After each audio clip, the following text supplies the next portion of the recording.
Welcome back to the channel. Today I'll be working on something a little different. I'm going to put the 240 away for a while. Well, not away, I just won't be working on it. I'm just going to drive it. I've got that, and I've got my 07 Civic. It's a K20, K24 car. I haven't tuned it yet, but it runs fine. So I'm going to be driving between that and that daily for a while. Just leave them alone. Just kind of, I'm not bored of it, just want to work on something else. So I got something new to play with. I picked up this stock 96 Jeep Grand Cherokee. I think this is the biggest dent it has in it. It's just this folded in a little bit. And it's got some interior issues, but it's a Jeep, so who really cares? It runs decent, stock ride height. It's not missing too much, but the body's mostly there. On this thing, what I want to do is I want to build the bumpers, I want to build the lift, I want to build everything. And right now, it's bone stock.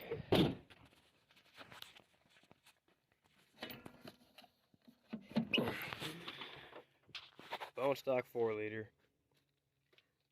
So my plan is I looked at some turbo kits and some things I can make myself, and then I ran into people supercharging these things.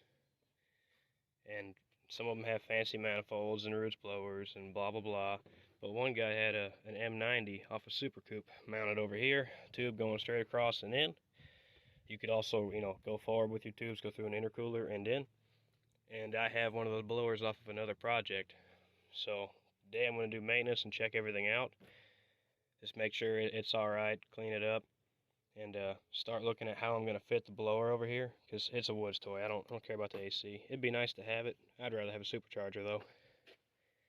So today, get it cleaned up, spark plugs, change the oil, check the cap rotor, all that stuff. And maybe look at removing the AC stuff to get out of the way so I can start mocking up how I'm going to mount that blower. I don't think it's going to be too bad because there's already this mount here where the compressor bolts down. Hoping I can make a plate off of that. But we'll get after it. Probably need to clean it up a little bit too, because I took it through the lake bed again after I washed it. It's really not that bad.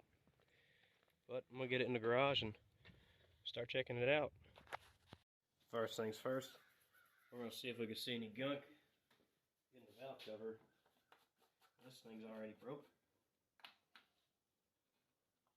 Damn, that's tight. Pliers.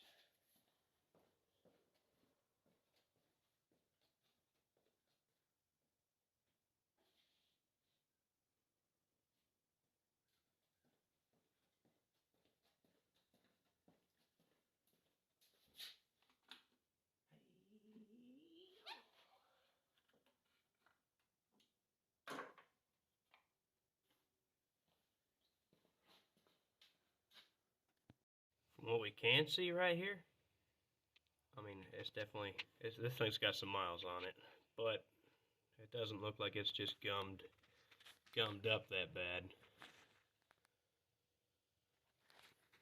I think I might run some seafoam in the oil while I do a flush maybe. Sometimes it's really bad to do, but I'm probably going to do it anyway. I use transmission fluid a lot. Just put some transmission fluid in it, get it hot, and drain it out while it's hot. I found pretty decent luck with that. Now sometimes you got to watch is that you'll knock all the stuff loose with the like if it's a really old one and it is gummed up, if you put trans fluid in it or flush it, you'll knock all that crud loose, and then it'll jam up the oil pickup, and then you lose oil pressure. So you really got to be careful doing that, because it'll knock it loose, but it doesn't necessarily going to get it all out.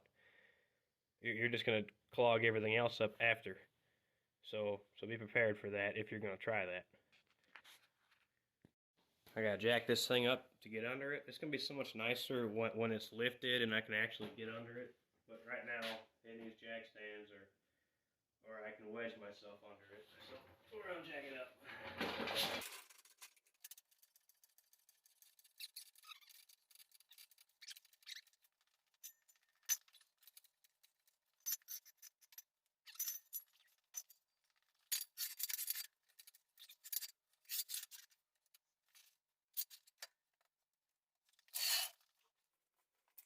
For the most part, everything's alright down here. It just looks like old nasty Jeep that went through the lake. I don't think anything's really broke. It's all just worn out. Oh, look at that. That U-joint's real happy. How bad's this one? Not as bad. I'm sure it's all worn out. This thing's got 320,000 on it. The perfect candidate for superchargers. Ooh, a leak. That's cool. Well, that's just all part of it. Sometimes you gotta fix things. So I'm gonna drain some of this out so that we can put our trans fluid in. Let's see if I can line the pan up right. We already took it off-roading once and we beat the hell out of it. Oh, just full rally, wide open, 60 miles an hour hitting rocks. And it still drove out. And I don't really see, as much stuff as it felt like we bottomed out, it looks like everything's mostly still here and intact. Alright, here we go. How long is this?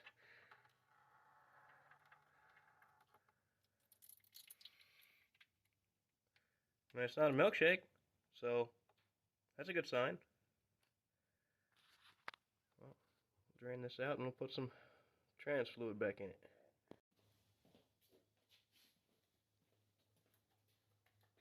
Like any old transmission fluid will do it. See how much I can spill. Oh, a good bit. Let's just following that valve cover right down to the back, right to the bell housing. Awesome.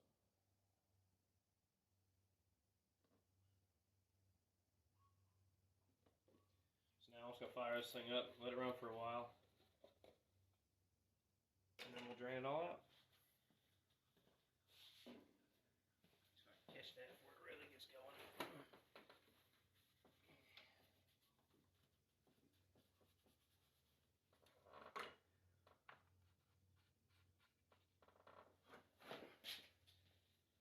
It's all nice and hot, so we're going to let it go. Hopefully that pan looks big enough. It should hold it.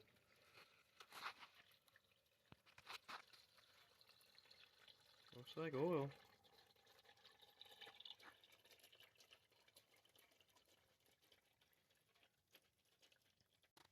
Alright, we're all flushed out. We'll look down here to see if I really can't tell if that made any difference, but I ran it for such a small amount of time. A lot of times I'll drive them for a couple 100 miles, 500 miles or so, and then flush it. And it might be a little cleaner already, I really can't tell. But time to put some new oil in it. Oh, now get in there. Oil's changed. Now I'm going to pull out the plugs and take a look at it. This is a place where most people would stop and do a compression test if they were considering boost. But I really don't want to know what it is, because I just don't want to know. Because either way, that blower is going right there, regardless.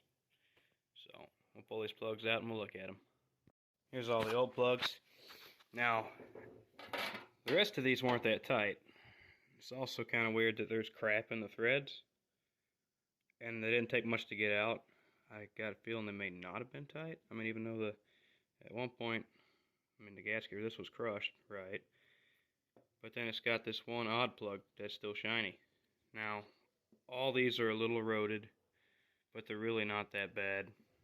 So, I'm hoping it has a little mist sometimes. Not all the time, and so I don't think it has a mechanical issue. It's a fuel injector or a spark plug issue, and maybe some of this stuff is why. So we got a new set of plugs we'll throw in there.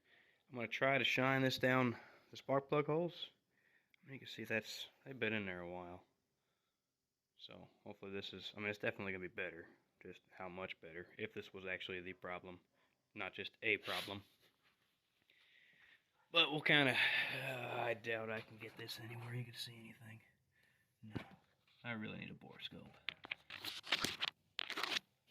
Now, I'm just going to throw these plugs in. Now what I do with plugs on a cast iron head is just take a little bit of oil, dip your finger in it, and put a little on there. You gotta get crazy. If it's aluminum, I'm using some anti-seize, but this is fine, cast iron head.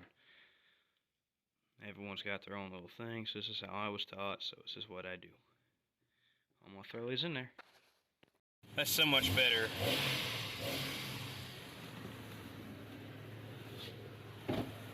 And we'll see if it starts missing every now and again like it was. But I think I found the main culprit. The front wire here, part of the boot, part of the upper boot is ripped off. But the terminal that actually slides on, this piece was slid so far up the boot that it had to be jumping the gap. It wasn't actually on it. So I slid the boot up, snapped it on, slid the boot back down. I'll just have to get a set of plug wires, but it definitely seems peppier. I mean, for a stock 4-liter.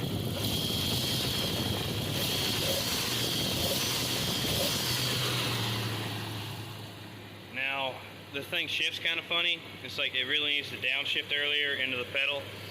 So I'm going to go down and look at this because I can adjust this a bit. I think this one's adjustable. This is the transmission cable.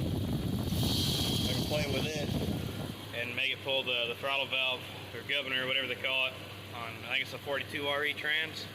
So it'll make it downshift a little earlier because sometimes you can floor it and it stays in high gear. So we'll check that out. Alright, it's not too complicated. What I like to do, or what I was taught to do, is this is TV cable. It only pulls so far and then you can feel it get tighter and tighter. So it'll be hard to show you this if I get the camera, get the phone propped up somewhere good. Sit there. So what I like to do to make sure, because when you're inside you're going to hit it with your foot and you got plenty of leverage. So I'll bring this over here, hold it wide open, and then stretch the cable out and see if that's even, see, this is way too much. We would break whatever's inside the transmission or the cable if we just want to be in rough on it. So now I can adjust this back out, just push this button down and it'll slide out. Or push this button down and you can slide it out.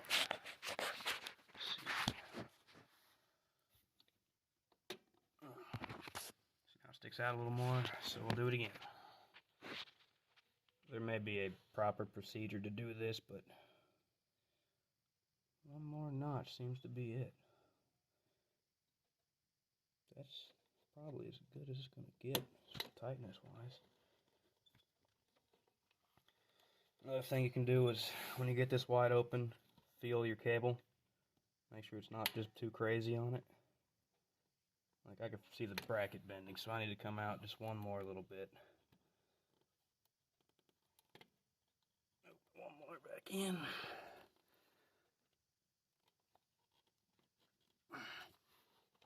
Alright. Pop the cable back off. Go wide open. Pull this out.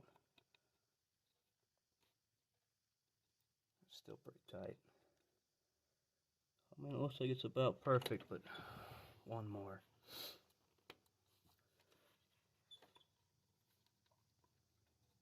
That'll do it. It's good enough. So now we know we shouldn't be breaking anything. And if it's just way too early, I can let this slide out some more. But it was really lazy. So we'll give that a swing and see what it does. Well, all that's worked out. This is the carnage we did to the exhaust after the first ride. Mashed it up, tore it up pretty good. I mean, someone had already rigged it, but... So, it's time for the Sawzall mod. But instead of doing a before and after, you know, splitting it up, I'm going to cut it off while it's running. I'll give you a little rev first. Come on, zoom in.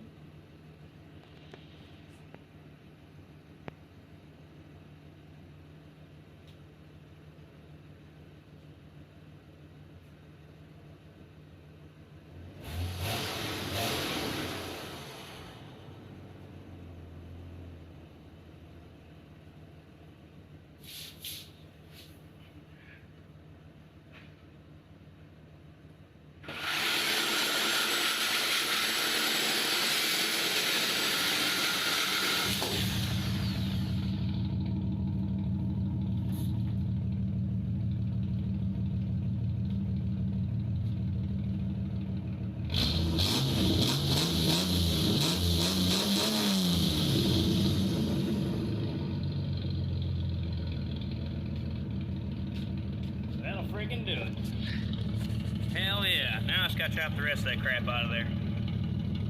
Well, that's all the inspection and maintenance we're going to do on the Jeep for now. I had another issue where it would just every now and again, it just kind of seemed like it died and turned back on real quick, and I figured it out. Problem was the connector for the crank sensor. I just started wiggling wires, trying to get it to die and do what it did consistently, and I found if I played with this, I could get it to every time I pull it, it'd die, or die and come back alive. So I kept messing with it, and I took it, I just undid the connector and plugged it back in. I'm thinking maybe a little corrosion in the connector, because I haven't got it to do its sense. I can pull as hard as I want, within reason, and shake the hell out of it, and it hasn't died. So, hopefully that's a win. Well, that's it for this video. It's running pretty good. I'm happy with it. I feel like it's sound enough. So the next video we'll get into doing what I like. We'll be doing mods instead of maintenance. I hate doing maintenance. But, thank you for watching. Please like and subscribe.